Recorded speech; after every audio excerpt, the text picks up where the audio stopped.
आता एवढ्या म्हणजे बहुसंख्येने आपण इथं जमलेला आहात.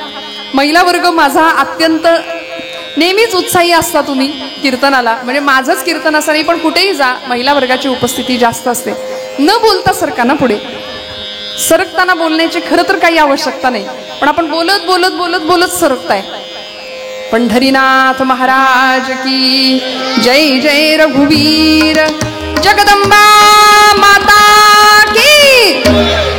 आता वारकरी कीर्तनामध्ये 5-25 टाळांचा खडखडाट इथं असतो रोज. तसं आज वन मॅन शो आहे. बरोबर, सगळ्यांचा आवाज माझ्या बरोबरीने आला पाहिजे. खणखणीत आवाज द्या. तसे आता गेटच्या आतमध्ये बसलेले यांचे उमेदवार कमीच आहेत, पण आपली लोकसंख्या भरपूर आहे, आपलं आरक्षण मजबूत आहे, त्यामुळे आवाज आपल्या सगळ्यांचा आला पाहिजे. घरात आपलाच आवाज जास्त असतो असं माझं प्रामाणिक मत आहे. माझ्यासह आपल्या सगळ्यांचा घरातला आवाज जास्तच असतो की नाही? हो म्हणा. इकडं तुम्ही म्हणा हो. तुमचं काय म्हणणं आहे? असतो की नाही? हो. मग आणि आता तर आम्ही लाडक्या बहिणी आहे. झालाय का हप्ता जमा या महिन्याचा? हा, त्यामुळे इकडं मागे बसलेली बाल्कनीतली मंडळी सुद्धा खणखणीत आवाज आला पाहिजे. खणखणीत नाम घ्यायचं. जेव्हा जेव्हा गजर होईल पांडुरंग परमात्म्याचा तेव्हा तेव्हा खणखणीत नामोच्चार करायचा. तुकोबराय म्हणतात सदा नाम घोष, सदा नाम जप म्हणता आलं असतं त्यांना, पण सामूहिक प्रार्थना भगवंताच्या जवळ जास्त लवकर पोहोचते.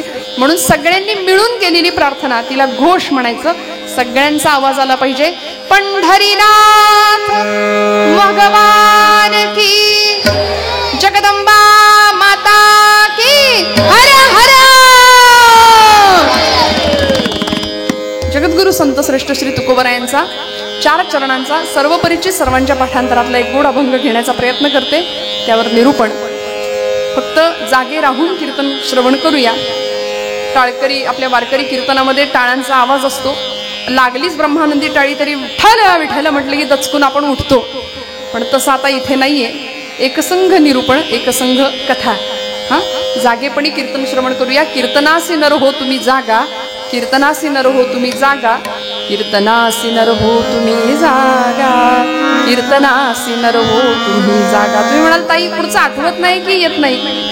अहो हीच एक ओळ 4 प्रकारे वामन पंडितांनी सांगितली आहे. कीर्तनासी नर हो तुम्ही जा आणि गा. बरं का, कीर्तनाला जात जा. कीर्तनासी नर हो तुम्ही जा आणि जागा धरून बसा. कीर्तनासी नर हो तुम्ही जा आणि गा, नुसते बसू नका. आणि कीर्तनासी नर हो तुम्ही जागा, जागेपणी श्रवण करा. ते मागे परत इको दिलाय का? थोडा इको नको, मला रिवर्ब थोडासा फक्त चालू ठेवा. इको बंद करा.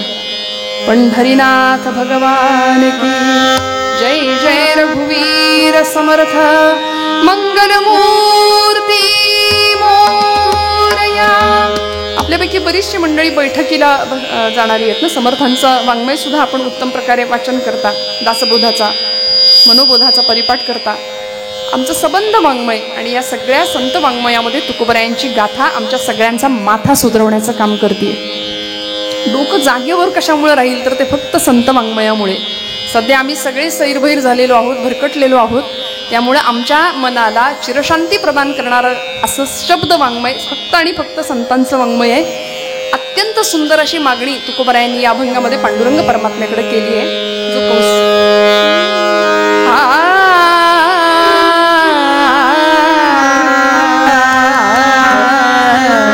पंढरीनाथ भगवान की, राजाधिराज प्रभु रामचंद्र महाराज की, महारुद्र हनुमान की. बोला बोला, जय जयकार करायचा सगळ्यांनी. नुसतं जय म्हणायचं काम आपण करतो, बाकी सगळं आम्ही म्हणायचं. पंढरीनाथ, कुंडली गवरदा विठ्ठल, श्री ज्ञानदेव. मग तुम्ही नुसतं जय म्हणणार, ही लबाडी आहे नाही का? सगळं म्हणायचं, सगळा जय जयकार सगळ्यांनी करा. आणि ज्यांनी नारदीय कीर्तन ऐकलंच नाही किंवा ऐकणं कमी राहतं त्यांना थोडंसं काहीतरी वेगळं वाटू शकतं की अरे आज टाळकरी कुठं आहेत, आज सगळं असं मोकळं मोकळं का वाटतंय.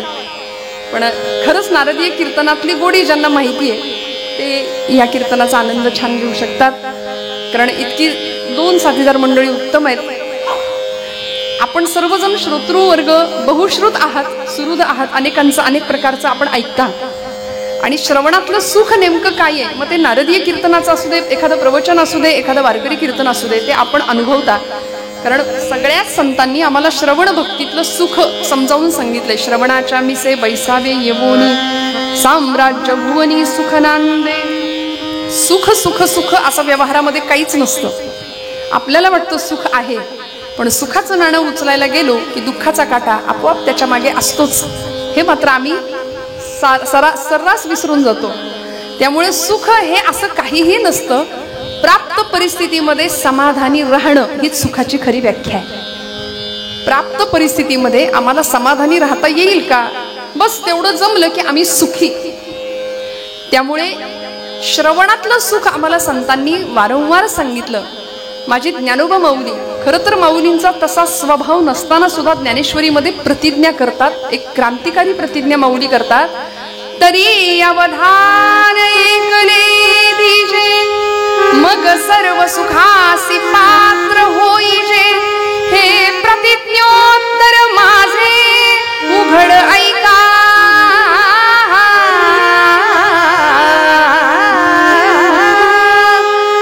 हे प्रतिज्ञोत्तर माझे उघड ऐका. माऊलींनी प्रतिज्ञाच केली. हा खरं तर तुकोबांचा स्वभाव आहे, ज्ञानोबांचा हा स्वभाव नाही.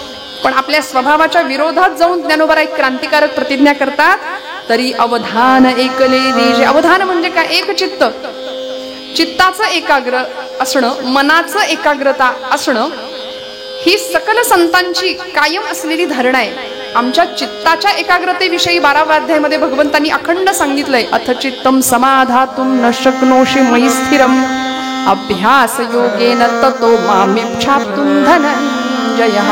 मला प्राप्त करण्याची जर इच्छा आहे धनंजया, हे पार्था, तू जर करत असशील तर तुला काय करावं लागेल? तुला अभ्यास योग साधावा लागेल. आणि दुसरी गोष्ट चित्ताची एकाग्र अवस्था. अथ चित्तम समाधातुम न शक्नोषि मयि स्थिरम. त्यामुळे मनाची एकाग्रता, चित्ताची एकाग्र असणं आध्यात्मिक दृष्टीने किंवा पारमार्थिक क्षेत्रामध्ये अत्यंत अशी महत्वाची गोष्ट म्हणून माऊलींनी पहिला शब्द वापरला. तरी अवधान ऐकले दिजे. लक्षपूर्वक श्रवण करावं. परिणाम काय होणार आहे? मग सर्व सुखासी पात्र होईजे. आणि माऊली असं तसं नाही, हे प्रतिज्ञोत्तर माझे उघड ऐका म्हणतात. मी प्रतिज्ञा घेऊन सांगतो की नवविधातली सर्वश्रेष्ठ असलेली श्रवण नावाची भक्ती ही तुम्हाला सगळ्या सुखाची प्राप्ती करून देईल. मिळतं की नाही सुख? इथं सगळी सुख मिळतात की नाही? तर खरं सांगा, कीर्तनामध्ये सुख मिळतं. म्हणजे आम्हाला निरूपणातलं सुख मिळतं. गाण्यावर ज्यांचं प्रेम आहे त्यांना गाण्यातलं सुख मिळतं. ज्यांना सिद्धांत, तत्वज्ञान, दृष्टांत, विवेचनावर जास्त प्रेम आहे त्यांना त्यातला आनंद मिळतो. ज्यांना अगदीच निद्रा नाश आहे घरी, त्यांना इथं आल्यानंतर तेही सुख मिळतं की नाही? खरं सांगा, अशी लागते की नाही टाळी ब्रह्मानंदी? बरं, काही मंडळी इतकी हुशार असतात की अगदी ट्रँगल निवडून बसतात. म्हणजे बरोबर खांब असा निवडतात. म्हणजे आता इथं बसली ते अजिबात हलू नका, चांगलं टेकून बसलाय बसा, काही माझं म्हणणं नाही. पण काही मंडळी अशी जागा हेरून बसतात की आम्हाला चपला पण दिसल्या पाहिजेत, देव पण दिसला पाहिजे आणि कीर्तनकार पण दिसला पाहिजे. त्यामुळे असं आता हे इथलं नाही मी सांगत, आपण कीर्तनावर प्रेम करता म्हणून मी तुम्हाला काही म्हणत नाही. पण अनेक ठिकाणी आम्ही जेव्हा जातो ना तेव्हा असे अनुभव येतात. पण श्रवणातलं खरं सुख काय आहे? सगळ्या सुखाची प्राप्ती आम्हाला या नवविधातल्या सर्वश्रेष्ठ अशा भक्तीमधनं प्राप्त होते. काय काय मिळतं इथं? येथ मनाचा मारू न करिता. कुठल्याही प्रकारची मनाला शासन देण्याची गरज नाही. माऊली सांगतात इंद्रिया दुःख न देता. देहदंडन करायची गरज नाही, जंगलात जायची. म्हणजे कथा के लिए जाने की हमारी औकात क्या है? कथा के लिए तो वो जाते हैं जिनको बाके बिहारी बुलाते हैं. तिकडून बोलावणं यावं लागतं आणि ते आम्हाला आलंय म्हणून आम्ही इथं आहोत. एवढं कायम पक्क मनात ठेवा. मला तर कायम असं वाटतं की आपलं देवानी सिलेक्शन केलंय. देवानी प्रत्येक गोष्टीसाठी प्रत्येकाची निवड केलेली असते. इथं जी मंडळी गायन क्षेत्रातली आहेत ना त्यांनी सरळ समजायचं, माझं देवानी मला निवडलंय. हजारो माणसं आहेत, माझ्याच गळ्यात सुंदर का सूर दिला असेल तर त्याचं गुणगान गायला. वादन क्षेत्रातल्या मंडळींनी कायम लक्षात ठेवावं की मला देवानी निवडलंय आपण सगळे इथं आहोत ना, आपलं देवानी सिलेक्शन केलंय. मी किती ठरवलं ना आज नकोच कीर्तन करायला, पण लोक आग्रह करतात, कारण ती देवाची इच्छा आहे की इथं यायचं, कीर्तन करायचं, गपचूप आनंद घ्यायचा कीर्तनाचा आणि नामस्मरणाचा. त्यामुळे होय अंग हरिरूप अशी परिणती कीर्तन भक्तीतनं होते. कीर्तन चांग होय अंग हरिरूप. आम्ही आमचे राहत नाही. 2 तासाच्या कीर्तनामध्ये एक क्षण असा येतो की आम्ही आमचे राहत नाही. मग अशा अखिल कोट ब्रह्मांड नायकाच्या ठिकाणी ज्यावेळी आम्ही कृतज्ञता भावाने वंदन करतो, तिथे शरण जातो. शरण कसं जायचं? अन्याश्रयाणाम त्यागहा इति अनन्यता असं म्हटलंय नारद भक्ती सूत्रामध्ये. देवर्षी नारद म्हणतात, कुठल्याही आश्रयाचा त्याग आणि एकच आश्रय भगवंत चरणाचा. त्या आश्रयाजवळ जावं, अनन्य भावाने तिथं लोटांगण घालावं आणि सगळी सुख दुःख तिथं बोलावीत, तिथं सांगावीत. प्रपंचिक माणसाला सुख दुःख सांगायला जायचं नाही. जाऊ देवाची या गावा, घेऊ तेथेची विसावा, तेथेची विसावा, घेऊ तेथेची विसावा. जाऊ देवाची या गावा, घेऊ तेथेची विसावा. हो तेथेची विसावा, देव तेथेची विसावा. देवा सांगू सुख दुःख, देवा सांगू सुख दुःख, देव निवारील भूक. देवा सांगू सुख दुःख, देव निवारील भूक. देव निवारील भूक, देव निवारील भूक.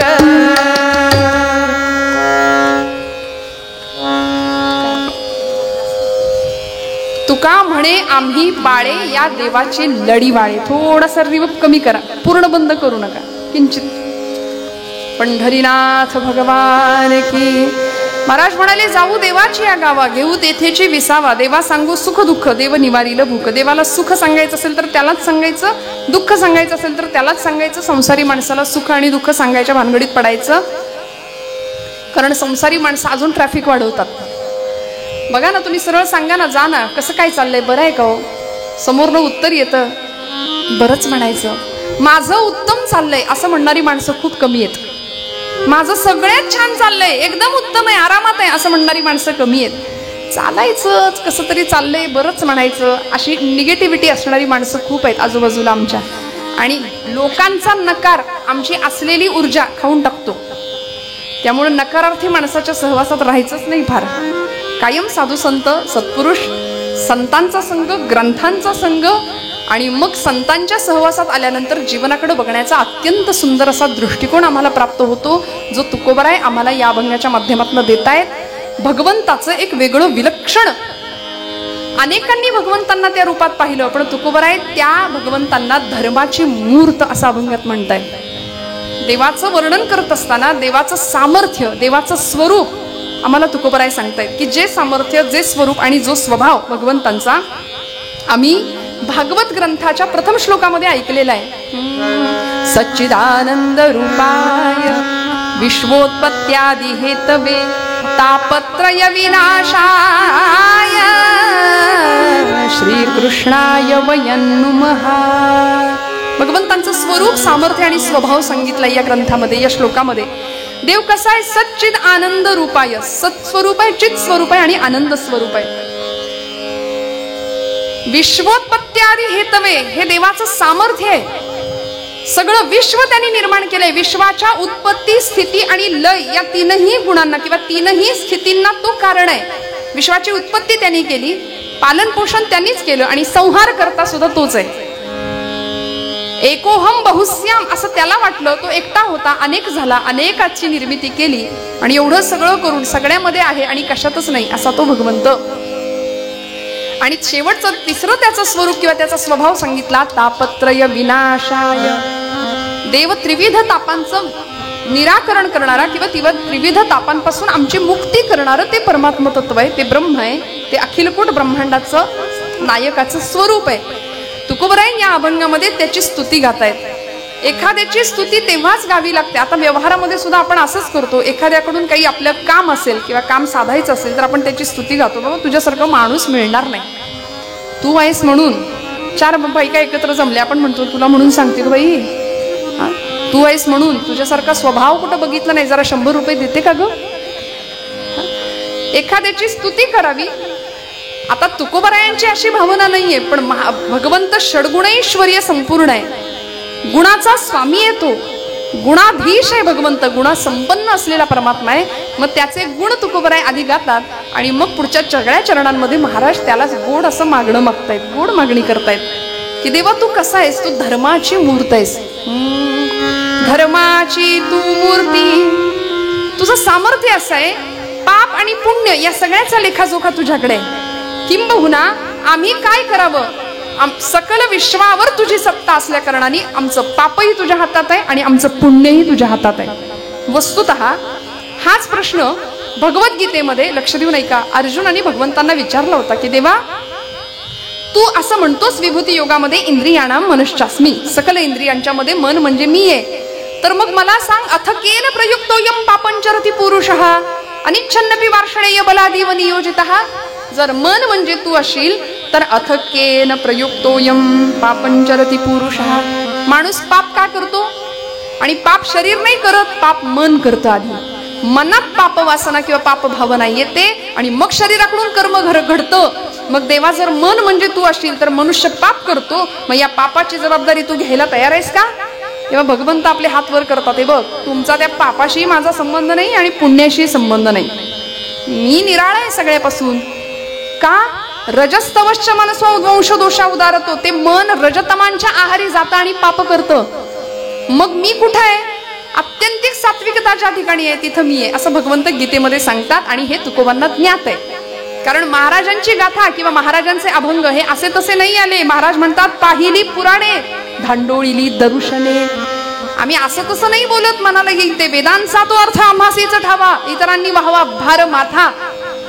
त्यामुळे अनेक प्रकारची पुराणं शास्त्र ढुंडाळून आम्ही मग हा वेदांचा अर्क तुमच्यापर्यंत आणून ठेवलाय की भगवंताचं असं स्वरूप, त्याची अशा स्वरूपामध्ये स्तुती केली की आता धर्म हा शब्द जिथं येतो ना तिथं पाप आणि पुण्य, विधी आणि निषेध, हे करावं आणि हे करू नये, हे आपोआप येतं, त्याच्यामध्ये अनस्यूतच आहे. म्हणून भगवंताचं वर्णन करताना तुकोबराय प्रथम चरणामध्ये करतायत धर्माची तू मूर्ती, देवा मी तुला मागायला आलोय, तू कसा आहेस, तू धर्माची मूर्त आहेस. परमात्मा गोपाल कृष्ण असू दे, पंढरीनिश परमात्मा असू दे, अगदी सगळेच अवतार आमचे ज्यावेळी अवतार घेतात, दशावतार आपल्याला माहिती आहेत, भागवतामध्ये 24 अवतारांच्या कथा आहेत, हे सगळे भगवंतांचे अवतार कशासाठी अवतार घेतात, त्या अवतारामागचं एकच रहस्य भगवद्गीतेमध्ये भगवंतांनी सांगितलंय. परित्राणाय साधूनां विनाशाय च दुष्कृतां धर्म संस्थापनार्थाय संभवामी युगे युगे. पुन्हा पुन्हा संभव, पुन्हा पुन्हा गर्भवास, पुन्हा पुन्हा युगायुगांमधून मी अवतार का घेतो, तर याचं एकच कारण आहे, धर्मरक्षावया अवतार घेसी आपुल्या पाळीसी भक्तजना अंबऋषीसाठी जन्म सोशी येले दुष्ट निर्दाळिले किती एक. मी पुन्हा पुन्हा अवतार, पुन्हा पुन्हा जन्म का घेतले, तर धर्माचं रक्षण करण्याकरता. साक्षात धर्मच भगवंतांच्या रूपाने प्रत्येक वेळी अवतीर्ण झाला. म्हणून तुकोबराय सांगतात की तू देवा असा तसा नाही, तू साक्षात धर्माची मूर्त आहेस. आणि वसिष्ठ मुनी भगवान प्रभू रामचंद्रांना सांगतात रामो विग्रहवान धर्म, रामप्रभू साक्षात धर्माची मूर्त आहे. आणि रामप्रभूंचा हा उत्सव आहे.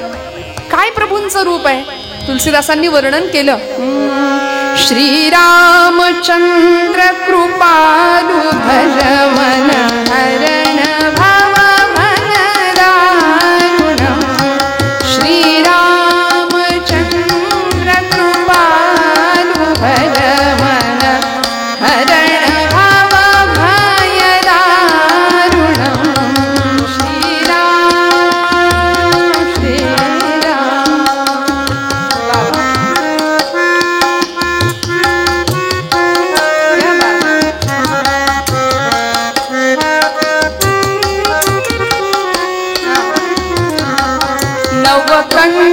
कंजलोचन कंज मुख पद कंज कर कंजारुणं. नव कंज लोचन कंज मुख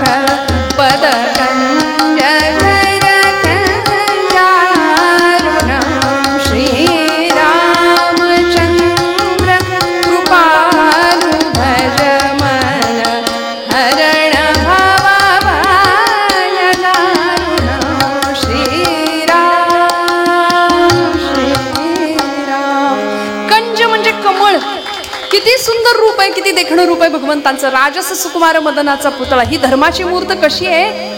नवकंज लोचन, कंज मुख, पद कंज कर कंजारून, कमळासारखे नेत्र, कमळासारखे सुकोमल पाय, कमळासारखे हात भगवंतांचे. कृष्णावतारामध्ये सुद्धा तो तसाच होता. नीलवर्ण मेघश्याम होता.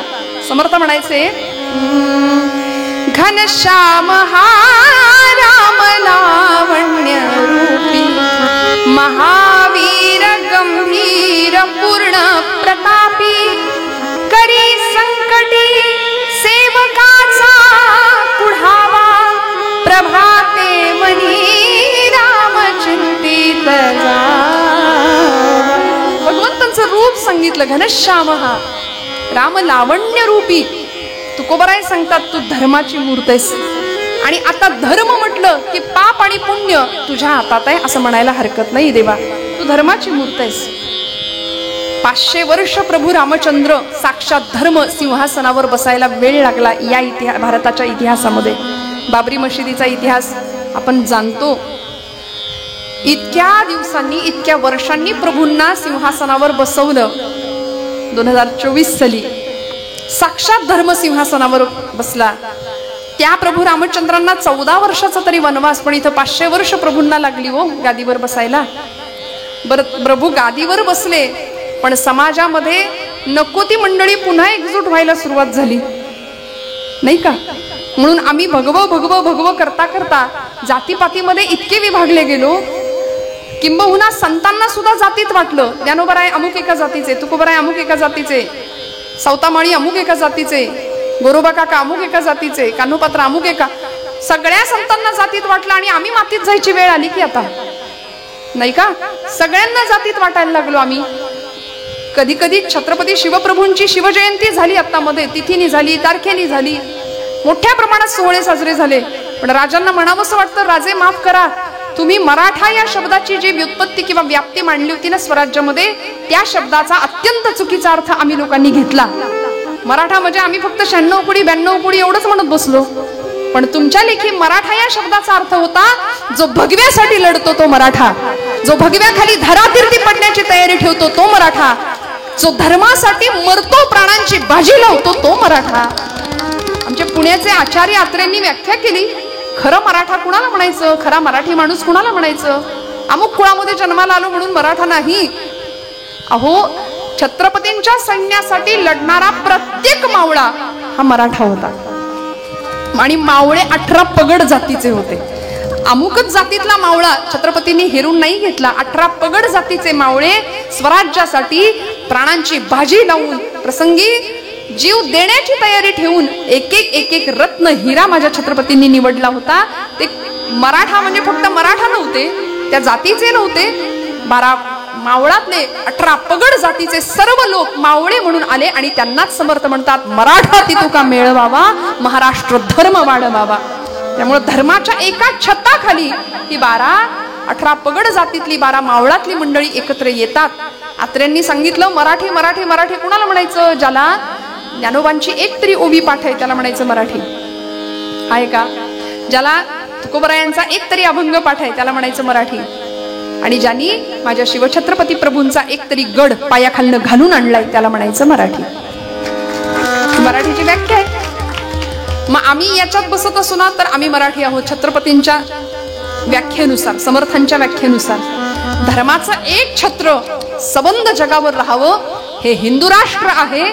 आणि हिंदुत्वाची खरी गरज किंवा हिंदुत्वाची खरी संकल्पना तुमच्या माझ्या रक्तात पेरली जावी, याकरता स्वराज्याचा घाट होता, याकरता संतांचे विचार होते.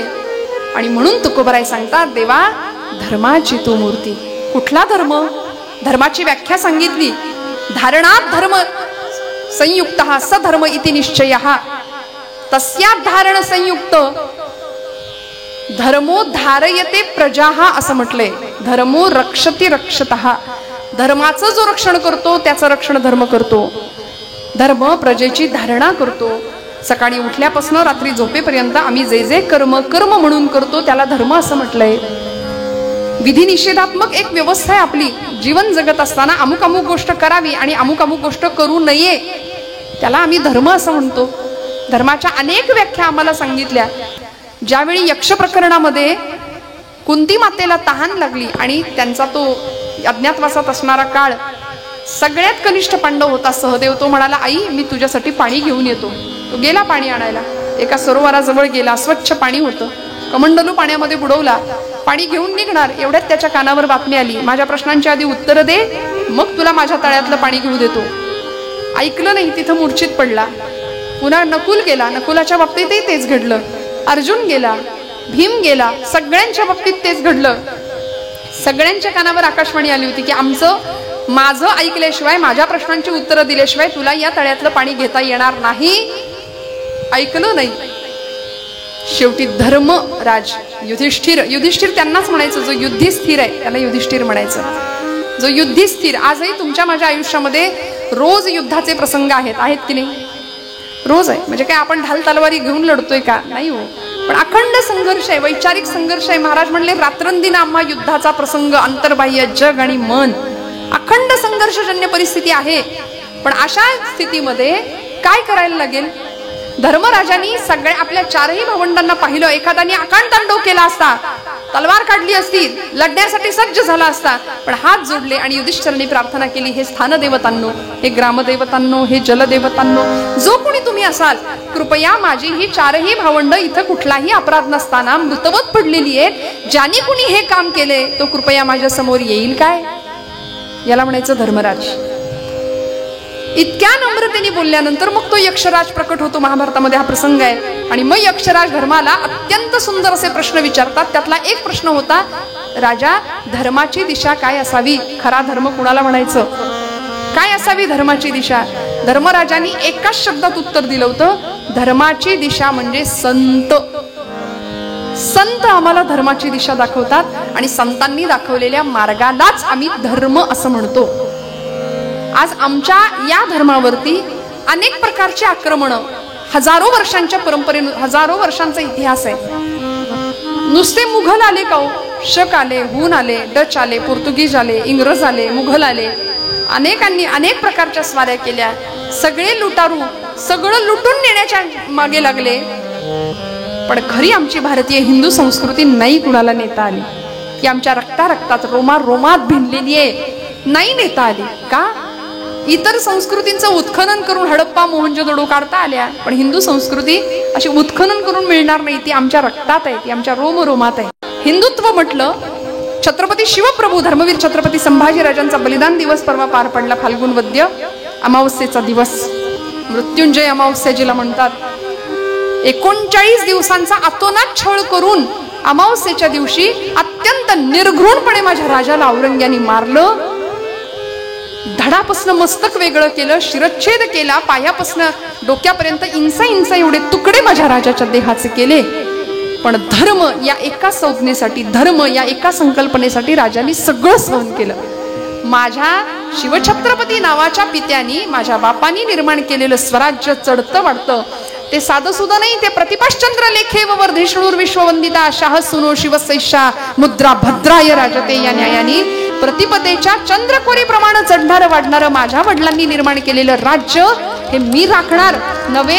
पुत्र कसा होता? धर्म काय पद्धतीने रक्षण केलं असेल धर्माचं? वडिलांनी वाढवलेलं राज्य पुढच्या 9 वर्षाची फक्त कारकीर्द संभाजीराजांची, 9 वर्ष 9 महिने राज्यावर बसले होते गादीवर. या 9 वर्षामध्ये वडिलांनी निर्माण केलेलं स्वराज्य 1 नाही 2 नाही 5 पटीने वाढवलं. याला म्हणायचं पुत्र भावाईसा गुंडा, ज्याचा तिन्ही लोकी झेंडा. आमची पोरं वडिलांनी मिळवलेलं सगळं घालवतात. वडील म्हणतात आम्हाला मिळालं नाही, आमच्या पोरांना मिळावं म्हणून कमवून ठेवतो. परवा एका आजोबांना विचारलं, म्हणले एवढी चिंता का करताय तुम्ही? का बरं चेहऱ्यावर चिंता आहे? 7 पिढ्या बसून खातील एवढं तुम्ही कमवून ठेवले. ते म्हणले, बाई ग 8वी पिढी काय खायली याची चिंता लागली. आम्ही कशाची चिंता करतो? चिंता चिता समायुक्ता बिंदू मात्रम विशेषतः सजीवम दहते चिंता, निर्जीवम दहते चिता. एका अनुस्वाराचा फरक आहे.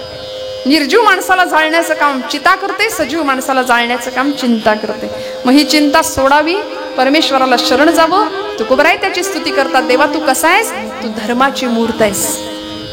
अवतार घेतला षडगुणैश्वर्य संपन्न म्हणून कृष्णावतारामध्ये ज्ञान वैराग्य ऐश्वर्य यशश्री औदार्य हे साही गुणवर्य वसती जेथ येणे कारणे भगवंत